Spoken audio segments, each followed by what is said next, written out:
Saludos amigos, sean bienvenidos nuevamente a su podcast Amo Ser DJ by DJ Prisma. Recuerden que aquí tratamos temas de música, de equipo, de DJ, y de todo lo que ustedes gusten y manden, porque este canal es tanto de ustedes como de su amigo DJ Prisma.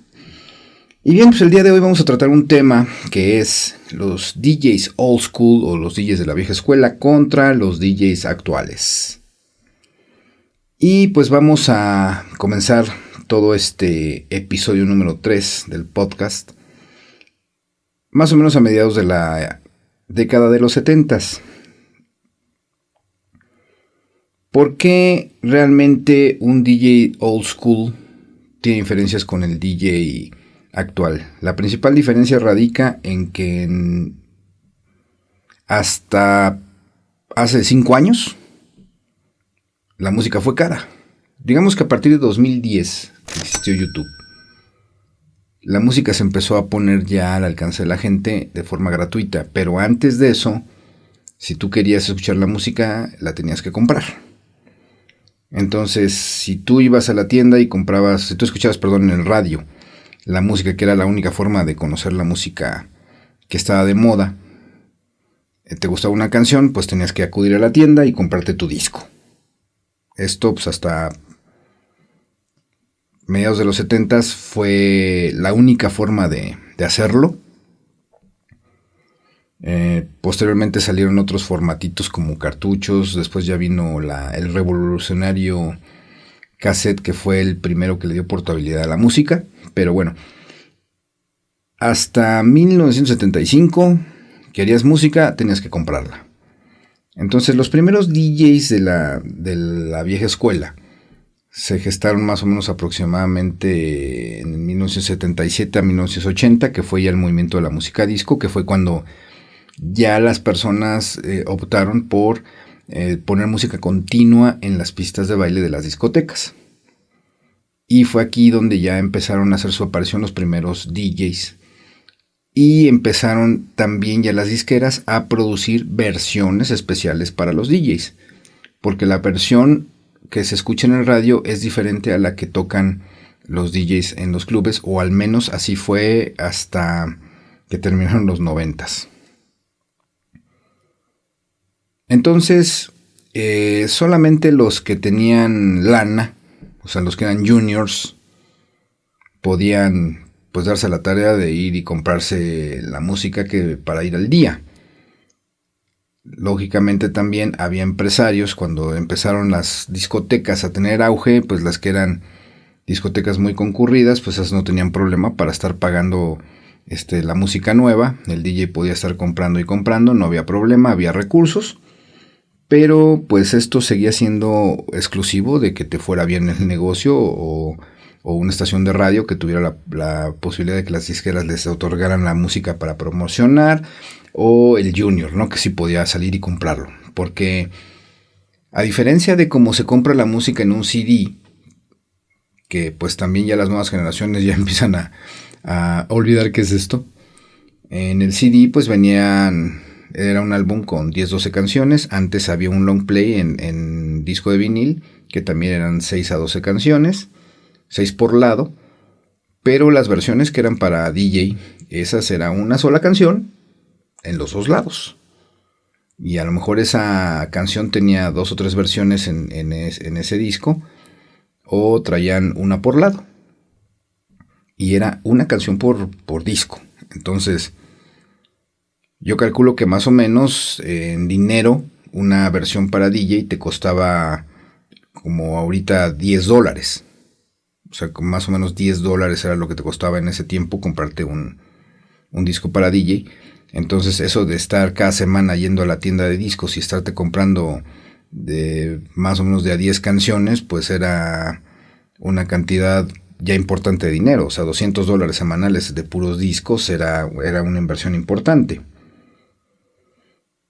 Entonces, otro de los problemas era el equipo, ¿no? A partir de los años 80, específicamente del año 80, que ya empezaron a ver, que empezó a salir el primer set de tornamesas especiales para DJ, que fueron las Technics 1200, pues ese era otro equipo que era muy caro. O sea, si tú te comprabas una tornamesa para tu casa, pues no te costaba lo que una tornamesa para DJ. O sea, y esas siguen siendo caras hasta la fecha. Hasta la fecha son artículos de super lujo. Entonces,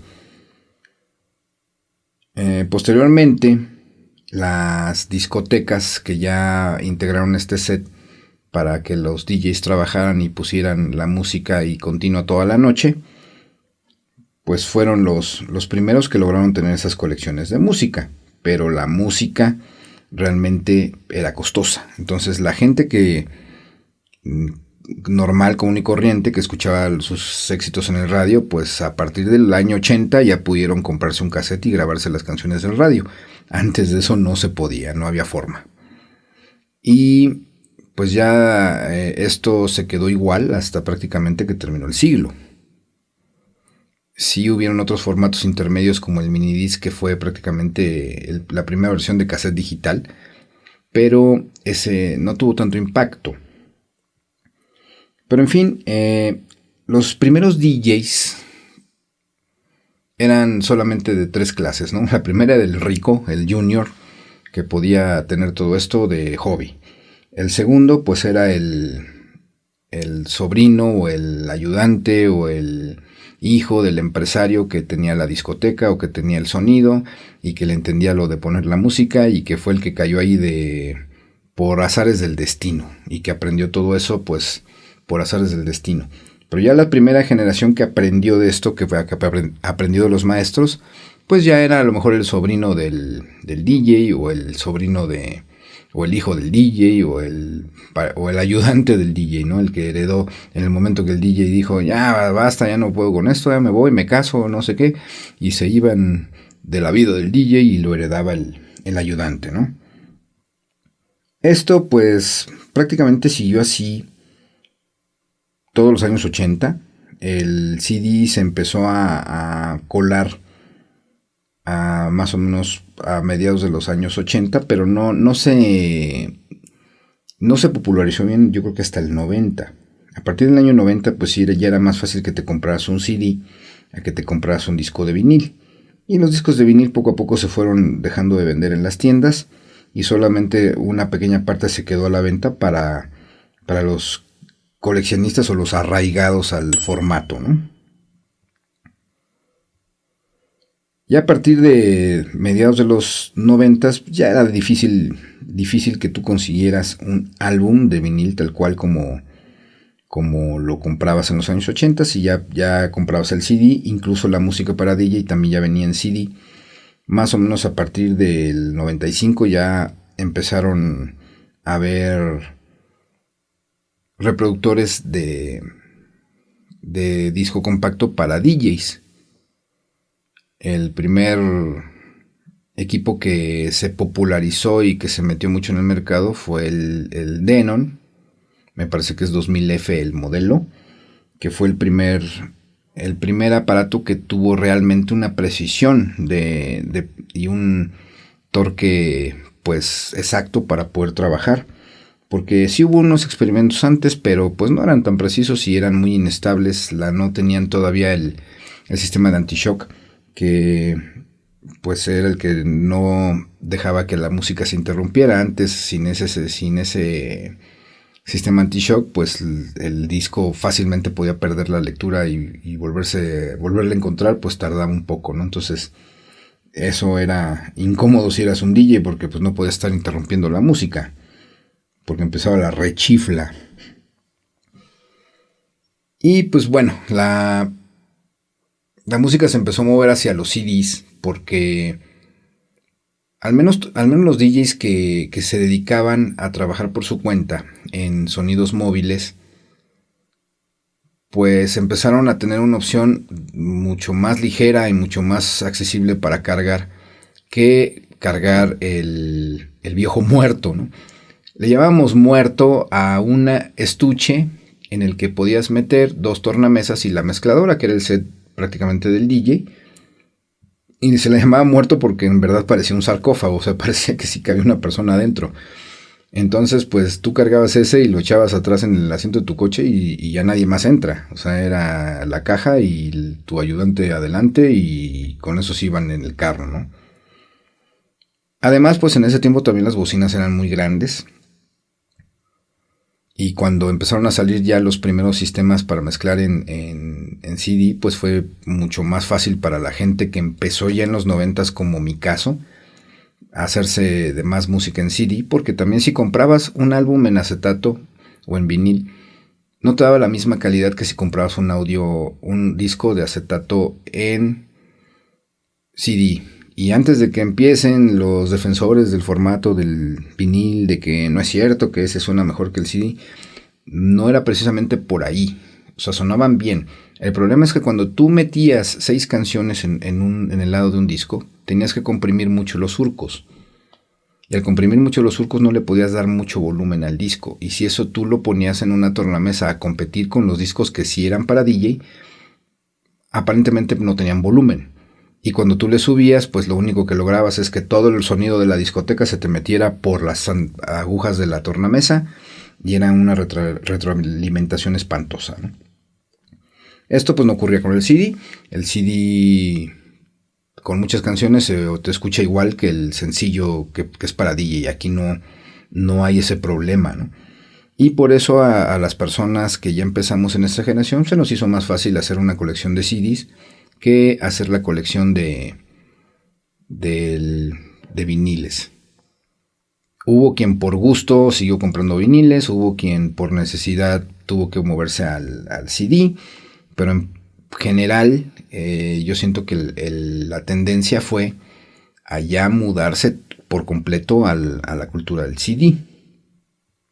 Esto pues se quedó así hasta 1998, que nos enfrentamos a un fenómeno en particular que fue el que lo cambió todo, y esto va a ser la primicia para el episodio que sigue, porque aquí la vamos a parar. Les doy un adelanto. En 1998 por fin se cambió a digital el formato de video.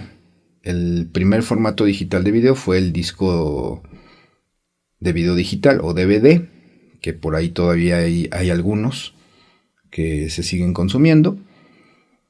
Pero para lograr esto se tuvo que generar un proceso de compresión de datos que después evolucionaría a lo que hoy conocemos como MP3.